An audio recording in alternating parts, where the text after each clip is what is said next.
Bonjour à tous, bienvenue dans les belles figures de l'histoire. Notre belle figure aujourd'hui, c'est Saint Charbel, le plus grand saint guérisseur de l'histoire de l'Église. Près de 30 000 miracles à son actif pour cet humble moine libanais qui est resté caché du grand public pendant toute sa vie.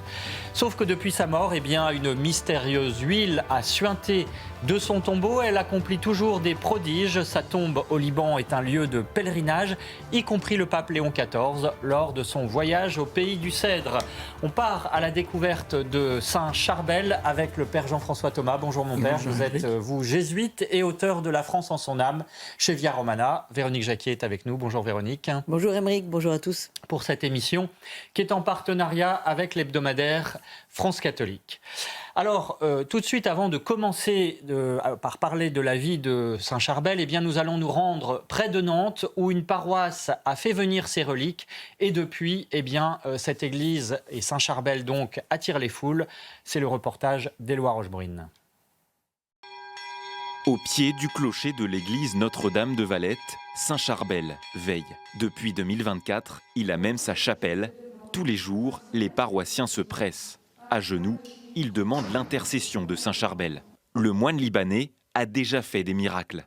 Voici les deux ex-voto qui ont été déposés par mon mari en remerciement à Saint Charbel. Le premier pour remercier pour sa guérison et le deuxième pour remercier pour le travail qu'il a retrouvé après sa longue maladie, à l'issue d'une neuvaine que nous avions faite en l'honneur du saint. Des miracles qui poussent d'autres, comme Louis-Marie, à se rendre au pied de Saint Charbel. Je fais un pèlerinage depuis mon domicile, situé à 20 km d'ici, pour obtenir des grâces pour mes enfants. Une relique a été installée par le curé de la paroisse, l'abbé Hervé Gaudin. Reliquaire magnifique en forme de cèdre du Liban, qui vient évidemment directement d'Anaya, le monastère de Saint Charbel, une relique du sang de Saint Charbel. Tous les premiers mercredis du mois, la messe a lieu dans la chapelle. Objectif, prier pour toutes les intentions déposées par les visiteurs dans ce panier. Dieu est en train de tisser l'histoire et de conduire les paroissiens ici à peut-être une conscience plus vive que la communion des saints existe et qu'en venant vénérer Saint Charbel ici, en réalité, on resserre l'église de la terre avec l'église du ciel. Chaque année, la paroisse organise une grande veillée de prière à Saint Charbel. Elle aura lieu le 12 décembre prochain. Voilà, on va partir au Liban maintenant avec vous, Véronique, pour raconter la vie de Saint Charbel, qui, avant de parler des miracles, a eu une vie plutôt ordinaire, en tout cas pour un moine. Alors Charbel, tout d'abord, se prénomme Youssef Maklouf. Il voit le jour le 8 mai 1828 dans le plus haut village du Liban, Bika Kafra, à 1600 mètres d'altitude et à 170 km de Beyrouth. Sa maman est très pieuse. C'est la messe et le chapelet quotidiennement. Elle a deux frères qui sont moines dans l'ordre maronite. Et le père de Youssef meurt quand ce dernier a 3 ans. Alors le jeune garçon, quand même, est très spirituel. C'est pas non plus une enfance complètement ordinaire et ça va pas être une destinée complètement ordinaire, même si effectivement il va ressembler en apparence à beaucoup de moines maronites. Il aime se réfugier donc très jeune dans une grotte pour prier. À l'âge de 23 ans, il entend une voix qui lui dit « Quitte tout, viens et suis-moi ». Et que fait-il ? Il sort en pleine nuit, sans prévenir sa famille, pour rejoindre un monastère, le monastère Notre-Dame de Mefouk. Et il ne reviendra plus jamais chez lui. Et donc, il choisit le nom de Charbel. Pourquoi ? Parce que c'est le nom d'un moine maronite, un illustre martyr de l'église d'Antioche. Et puis Charbel, c'est aussi un prénom araméen, la langue du Christ, qui signifie « histoire de Dieu ». Alors, il devient prêtre à l'âge de 31 ans. Il est vraiment réputé pour sa bonté. Par exemple, il a des phrases, il dit à un moribond qui est aux portes de la mort et donc qui a peur de mourir. Si Dieu veut vous rappeler à lui, pourquoi en avoir peur ? Le bon Dieu est infiniment bon, meilleur encore que votre si bonne maman que vous avez pourtant bien fait souffrir. Alors, au bout de 16 ans passés dans son monastère Saint-Maroun d'Anaya, il reçoit un autre appel, celui de se retirer dans un ermitage, de vivre dans la montagne à l'écart des autres moines. Et donc pendant 23 ans, c'est là qu'a commencé à se répandre sa notoriété. Pendant 23 ans, et ce jusqu'à sa mort, il va mener une vie de prière. Tous les jours, il va passer des heures à genoux en adoration devant le Saint-Sacrement. Il va célébrer la messe avec ferveur. Il va faire vraiment pénitence par une vie de pauvreté. Et il reçoit des visiteurs. il lit dans les âmes, il donne des conseils très avisés, et donc il a déjà une réputation de saint de son vivant. Voilà pour Saint Charbel. Alors Père Thomas, est-ce que les moines de l'église maronite, à l'image de Saint Charbel, ont vraiment joué un rôle civilisationnel dans l'histoire de la construction du Liban, d'une façon parfois discrète d'ailleurs? Est-ce que les moines ont joué un rôle civilisationnel dans la création de tous les pays qui ont des racines chrétiennes? Oui. Les fondateurs de l'Église sont bien sûr les apôtres, mais on peut dire que les cofondateurs, donc des fondateurs, mais au second degré, sont tout d'abord les martyrs et puis ensuite les moines. Et pour le Liban, c'est encore plus marqué, même si Saint Maron n'est pas à l'origine sur le territoire du Liban, il est sur le territoire de la Syrie. Mais les différentes persécutions, d'abord perses, ensuite musulmanes, amèneront les maronites à se réfugier dans le Liban actuel. Et bien évidemment, les moines ont joué un rôle considérable, un rôle qui permet aux Libanais jusqu'à aujourd'hui de garder leurs racines. C'est par la vie monastique, en fait, que les maronites demeurent maronites et que les Libanais chrétiens demeurent chrétiens. Quand on va au Liban, on est toujours impressionné par la vitalité, encore aujourd'hui, même si les monastères ont disparu à partir du XVIIe siècle, XVIIIe siècle, de ce qu'ils appellent la vallée sainte. La vallée sainte, c'est vraiment le cœur du Liban chrétien. Et ce cœur, c'est un cœur monastique. C'était une vallée où il y avait des grottes, donc Saint Charbel aimait se retirer dans une grotte, et une multitude de monastères. Et quelques-uns subsistent, bien évidemment. Ce qu'il faut bien comprendre aussi, parce que l'Orient est une mosaïque d'églises chrétiennes, mais que les maronites ont fait le choix, à un moment donné de leur histoire, de se rattacher à Rome, et ça c'est très important. Alors ils sont toujours demeurés fidèles à l'Église catholique, parce que c'est une église qui a été chalcédonienne, donc ils ont reconnu le concile de Chalcédoine avec les deux natures du Christ, alors que d'autres églises orientales ne l'ont pas fait à l'époque. Et puis ensuite, dans l'Empire byzantin, les maronites ont été persécutés très bizarrement par les empereurs byzantins. Donc ils sont toujours demeurés très fidèles à Rome, tout en étant détachés géographiquement et bien souvent historiquement, parce que même si sous la domination mamelouk, les choses se sont plus ou moins bien passées, ensuite, sous l'Empire ottoman, les pauvres maronites ont été vraiment non seulement une minorité, mais une minorité très souvent persécutée, d'où chez les Libanais chrétiens et chez les maronites en particulier, cet esprit un peu guerrier. Leur autre saint, leur grand saint, c'est Saint Élie, le prophète Élie. Donc c'est celui qui ordonne d'égorger les prêtres païens. Donc il y a chez les maronites cet esprit guerrier dans le bon sens du terme, afin de conserver le feu, le zèle de la foi. Et puis il y a aussi, ils se sont placés sous la protection du Christ roi, notamment effectivement comme une forme de résistance aussi à la domination et à l'oppression de l'Empire ottoman. Oui, parce qu'ils ont été toujours sous la domination de rois, de princes, d'empereurs qui leur étaient hostiles. Et donc ils se sont dirigés tout naturellement vers celui qui est le roi de tout l'univers et le roi de tous les peuples. Le Christ, donc. Alors Véronique, deuxième épisode de la vie de Saint Charbel, c'est cette fameuse huile qui l'a sorti finalement, Saint Charbel, de l'anonymat, puisqu'effectivement, vous l'aviez dit, hein, il était moine et ermite, donc personne n'avait entendu parler de lui jusqu'à présent. Il y a un phénomène en fait rarissime et propre à Saint Charbel. Il est mort un 24 décembre en 1898. Il avait 70 ans. Il a été frappé d'hémiplégie pendant qu'il célébrait la messe. Et les moines l'enterrent le jour de Noël, à même la terre, et ils constatent que son corps, avant de l'enterrer, ils constatent que son corps exude un liquide huileux. Mais ils ne font pas très attention.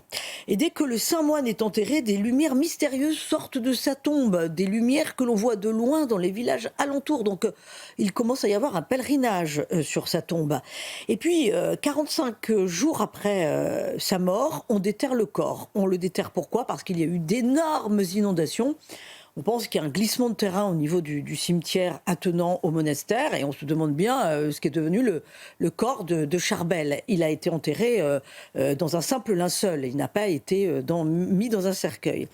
Et donc là, c'est la surprise, on déterre le corps et on constate qu'il est intact et souple au bout de 45 jours. On s'apprêtait à retrouver un squelette.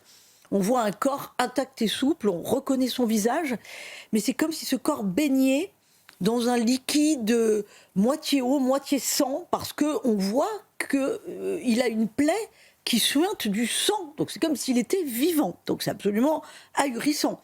Et donc les moines vont garder le corps, ils vont le mettre en fait dans sa cellule, et ils vont le garder comme ça pendant 27 ans. Dans un cercueil, mais franchement de bois, en aérant le corps, en faisant ce qu'il faut pour pouvoir se recueillir devant. Et évidemment, par le bouche à oreille, vous imaginez bien que des milliers de personnes vont vouloir se recueillir devant le corps de Charbel, et même évidemment d'essayer de le toucher. Donc en 1927, qu'est-ce qu'on fait ? On met de nouveau le corps de Charbel dans un cercueil, et le corps continue à exuder un fameux liquide, ce fameux liquide fait de sang et d'eau, d'huile, on ne sait pas très bien, à tel point que ce fameux liquide finit par suinter à travers le mur qui jouxte le cercueil du monastère. Il y aura donc de nouveau une exhumation en présence de médecins. En tout, il y aura 4 exhumations pour se dire mais de quoi il retourne, parce qu'on voit que le corps est toujours incorrompu. On peut voir le visage de Charbel. Et donc la dernière exhumation, c'est en 1950 pour la béatification de Charbel. Et là, évidemment, tout le monde s'accorde à dire que c'est un phénomène extraordinaire. Il y a des expertises scientifiques qui attestent évidemment du fait que c'est en soi un miracle. Et alors, ce qui est encore plus miraculeux, c'est que l'incorruption du corps va cesser progressivement en 1965, l'année de la béatification de Charbel, l'année où il est proclamé bienheureux. Donc ensuite, on le remet dans un cercueil. Cette fois, il est bien enterré, c'est-à-dire on ne le voit plus, on ne voit plus le corps de Charbel. Et depuis, chaque année, 3 millions de personnes viennent se recueillir sur sa tombe. Alors en fait, l'huile de Saint-Charbel, qui est maintenant connue partout dans le monde et qui fait des miracles, eh bien en fait, c'est une huile qu'on met devant le tabernacle, devant le Saint-Sacrement, là où se trouve la présence réelle du Christ. Et c'est une huile évidemment qui est bénie. C'est le même phénomène qu'à Notre-Dame-du-Lot, par exemple, en France, la fameuse huile de Notre-Dame-du-Lot. Donc on peut évidemment se la procurer maintenant en écrivant au monastère d'Anaya au Liban. Merci beaucoup Véronique pour ces explications, mais qui méritent d'être éclairées par votre analyse, Père Thomas. Comment expliquer ces phénomènes surnaturels autour de la tombe de ce simple moine ? Si on prend les saints les plus contemporains, les 2 saints qui ont bénéficié le plus de leur vivant et après leur mort de phénomènes extraordinaires, c'est sans doute le Saint Padre Pio et Saint Charbel. Il y a d'ailleurs des points communs entre eux. Le fait que le corps suinte de l'eau et du sang, alors ensuite on peut l'appeler de l'huile, et c'est tout à fait symbolique de ce qu'était Saint Charbel. Il était prêtre, donc il y avait chez lui pour le coup une configuration parfaite avec le maître et avec le maître en croix. C'est le cœur, le sacré cœur de notre Seigneur qui est percé par la lance, et il en coule du sang et de l'eau, nous rapporte l'apôtre Saint Jean. Les miracles ont toujours un rôle pédagogique, les phénomènes extraordinaires. Sinon, ça n'a aucun sens. Dieu ne nous donne pas des miracles pour le miracle. Dieu n'est pas un magicien, un prestidigitateur. Ce n'est pas pour amuser le public. Donc ça a toujours un sens pédagogique. Et là, je pense que c'est pour cultiver la dévotion, la juste dévotion que l'on peut avoir pour le précieux sang de notre Seigneur qui est versé pour le péché du monde et pour les souffrances du monde. Et bien évidemment, les Libanais chrétiens en ont bien besoin. Oui, c'est ça. Alors, le fait que ça se passe au Liban n'est pas non plus anodin. Non, c'est pas du tout anodin, parce que ça s'inscrit vraiment dans l'histoire douloureuse de ce peuple, toute confession confondue. Et d'ailleurs, Saint-Charbel attire des pèlerins de toutes les confessions. Il y a beaucoup de musulmans qui vont prier devant Saint-Charbel. Et puis tout particulièrement, évidemment, l'église maronite. Alors Véronique, pour terminer donc le troisième volet de la vie, ou en tout cas de la postérité de Saint-Charbel, il faut parler de ses miracles et de ses très nombreux miracles. Oui, des miracles qui ont toujours lieu à l'heure où nous nous parlons. Le monastère où il repose, le monastère de Saint-Maroun à Anaya, a ouvert un registre pour recenser les miracles, donc c'est très sérieux. Saint-Charbel est mort en 1898. À l'heure où nous nous parlons, il y a un peu moins de 30 000 miracles recensés, dont 10% concernent des non-chrétiens, dont des musulmans qui se convertissent, à l'image par exemple du ministre des Finances libanais, Émile Laoud. Il s'est converti en mai 1950 et c'était un anticlérical fini. Et donc en moyenne, le monastère estime qu'il y a environ 150 miracles par an qui sont déclarés, voilà. Et puis il y a tous les autres. Et alors en plus des démarches individuelles, tous les 22 de chaque mois, il y a un grand pèlerinage qui est organisé jusqu'au monastère de Saint-Maroun. Pourquoi le 22 ? Eh bien en mémoire de la guérison la plus spectaculaire qui soit de la part de Saint-Charbel et qui lui a valu sa canonisation par l'Église en 1993, c'est celle d'une mère de famille. Alors cette mère de famille, eh bien je vais vous raconter l'histoire parce que c'est complètement fou. Elle s'appelle Noa Al-Shami, elle subit une attaque cérébrale suivie d'une double occlusion de la carotide. Elle devient hémiplégique. Ses enfants appliquent tout de suite sur son cou l'huile de Saint-Charbel. Et dans un rêve, Saint-Charbel lui apparaît avec Saint-Maroun et lui dit « Je suis ici pour t'opérer ». Et Noa ressent une vive douleur à la gorge et lorsqu'elle se réveille, elle remarque 2 grandes cicatrices des 2 côtés de son cou.